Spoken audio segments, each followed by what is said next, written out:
Hey everybody, this is a quick video in case you have a FluxSmart Wi-Fi smart LED light bulb and you need to do a hard reset on it. You might need to do a hard reset on the bulb to fix any number of issues, like if it's not coming on or if it's not, if it's bugging in some kind of way where it's not doing what the app tells it to do, or any of the settings are not working on it.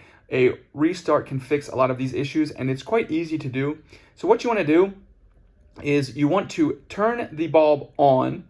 And once it turns on, you want to wait 3 seconds and turn it off. And then once it's off, you want to, within a few seconds, turn it back on again. When it turns on, you wait 3 seconds and you turn it off. And you're going to do that for a total of 5 times. And after you do that 5 times, the bulb you'll know that it has worked when the bulb will start to blink in a strobe fashion. It will blink in a strobe fashion and then it will come on very bright white. And that's how you know that the reset process is complete.